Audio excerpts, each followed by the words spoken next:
ce soir à l'Opéra Théâtre de Metz pour la soirée After Work. Nous allons découvrir tout de suite le concept de cette soirée. Donc, nous sommes en présence de Amy qui fait partie de After Work culturel. Donc Amy, expliquez-nous un petit peu le but de cette soirée. Bonsoir, je fais partie de l'IFA, c'est l'Institut français des affaires à Metz. Donc je fais partie de la section CPEC, donc c'est chef de projet événementiel et culturel. Donc au cours de notre année, nous devions organiser un projet. Donc nous sommes un groupe de 5 étudiantes.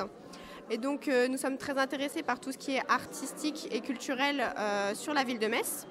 Et nous avons décidé de réunir les professionnels de l'IFA, donc les intervenants, également les maîtres de stage. Il faut savoir que c'est uniquement des formations en alternance qui se font à l'IFA, et également les étudiants. Le tout dans un lieu culturel. Et nous voulions une formule un peu originale, donc sous forme d'after work. Donc ce sont des événements qui sont par exemple beaucoup au Luxembourg, mais très peu en France. Du coup, nous avons combiné le tout. Nous avons choisi un endroit qui représente bien la culture à Metz, qui est l'Opéra Théâtre de Metz Métropole. Donc réunir vraiment tout ce petit monde autour d'un petit cocktail. Et le petit plus de ce soir, c'est les visites des coulisses de l'Opéra Théâtre. Alors, je suis intervenante à l'IFA et j'encadre en fait la formation CPEC, donc sur l'aspect méthodologie de projet et recherche de financement. Donc dans ce cadre-là, moi je travaille sur des formations actions. Donc j'ai un groupe là cette année de 16 étudiants et en début d'année, je leur demande de travailler sur un projet qui les intéresse. Donc je les fais rencontrer pas mal de professionnels, on va dans les lieux, on allait au centre Metz Pompidou, on est venu à l'opéra et voilà, l'idée d'un événement dans un lieu culturel était intéressant. Donc je leur ai dit, tiens, est-ce que ça vous dirait de travailler sur un after work à l'opéra? C'était une idée qui était en fait qui était arrivée dans leur tête et l'idée leur a plu. Donc je les accompagne, mais de loin. Je leur apprends les méthodes, je leur explique. Ils ont pris en fait rendez-vous, ils ont validé, si vous voulez, cette idée avec la personne de l'opéra, Madame Dumont. Et donc ensuite, ils ont organisé les réunions, les supports, le contenu. Donc je les ai laissés, j'observais. Et donc ponctuellement dans mes cours, je leur demande où ils en sont. Je suis à leur disposition pour les aiguiller.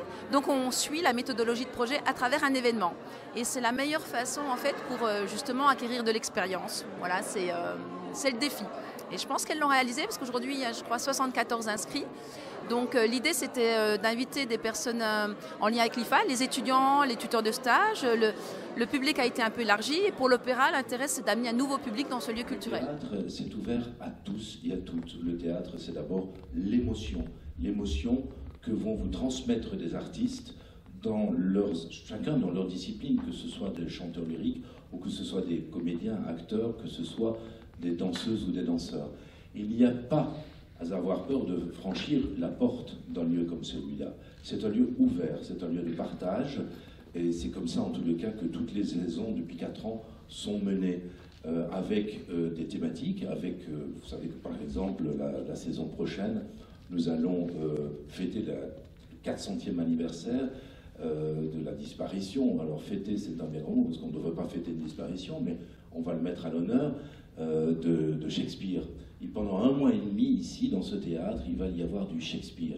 Aussi bien avec A Midsummer Night Dreams de Britten, qui est un opéra qui sera donné au mois de mars, mais ensuite avec le songe du nid d'été de Mendelssohn, avec le ballet, ensuite avec Fairy Queens, etc. Donc on va faire que du Shakespeare pendant 1 mois et demi. Vous avez 3 balcons. Si par exemple vous allez dans d'autres opéras, ça peut monter jusque 5. Nous, c'est une petite salle. Alors je ne sais pas si vous connaissez un petit peu les espaces. Ici on est en orchestre.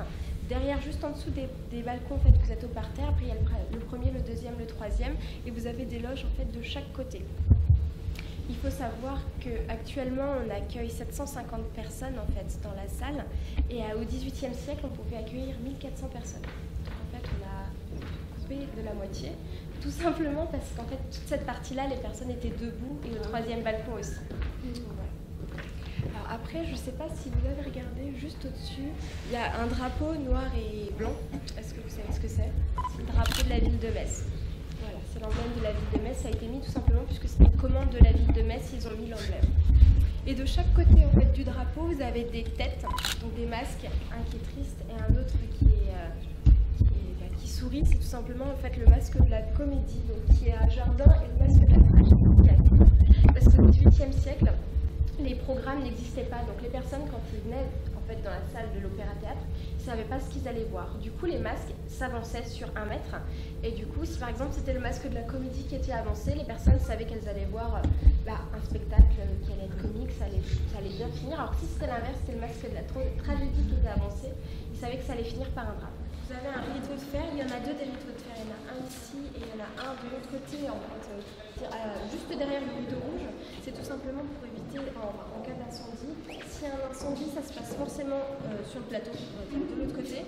Donc pour éviter que l'incendie et le feu se propagent, on a un petit rideau de fer, donc il n'y a plus de bassine au-dessus des cintres, mais voilà, ça descend en l'espace de quelques secondes. Vous, en tant que public, vous avez le temps de pouvoir partir tranquillement sans être pressé, sans vous bousculer, etc. Et après, tout le monde est évacué en fait vers là. Je vous avais promis, il y avait des télés. Il y en a une là. C'est tout simplement parce qu'en fait, celle-là, elle filme directement tout ce qu'il y a sur scène. Donc les artistes, quand ils sortent de la scène, ils sont complètement déconnectés du spectacle. Et pour éviter ça, on a du coup la vidéo qui tourne en boucle en fait de la scène. Et il y a aussi tout un système de son. Donc tout ce qui se passe sur scène, en fait, vous l'entendez ici. Donc par exemple, quand les artistes chantent, etc., ça résonne partout dans tout l'opéra. Sauf côté salle en fait. Derrière moi, vous avez tous les ateliers. Je vous ai pas dit en fait, à l'opéra, on construit tout, on construit la production de A à Z chez nous. En règle générale, l'année prochaine, on a 16 spectacles. Sur les 16, il y en a 10 qui vont sortir en fait de chez nous. Voilà. Donc on y crée, vous allez voir, on a un atelier menuiserie, un atelier de peinture. On a aussi tous les costumes sont faits chez nous aussi. On a un atelier de couture.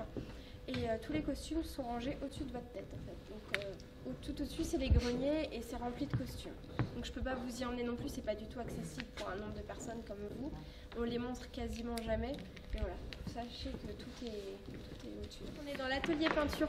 C'est le plus grand atelier qu'on ait en fait. Il y a l'atelier menuiserie et juste en dessous de nous, pardon. Mais c'est celui qui a la hauteur sous plafond la plus importante. Donc tous les décors en fait, tout ce que vous voyez derrière moi, c'est les décors de l'opéra de Katsu qui va partir au Théâtre du Peuple de Busan et qui reviendra chez nous en octobre prochain. Voilà, tout est là et ça va bientôt partir parce que c'est fini et ça va jouer d'ici quelques semaines à Busan. Voilà. Alors comme je vous disais, on va avoir l'occasion de descendre en menuiserie. Donc l'atelier menuiserie est juste en dessous de nous et tous les décors en fait, une fois qu'ils sont construits, donc tout est fait en kit, on va dire ça comme ça, ils les font passer par cette trappe, donc il y a une trappe ici qui se soulève et tous les décors sont montés directement là et après ils sont assemblés en fait, dans l'atelier peinture tout simplement parce qu'il y a de la hauteur sous plafond.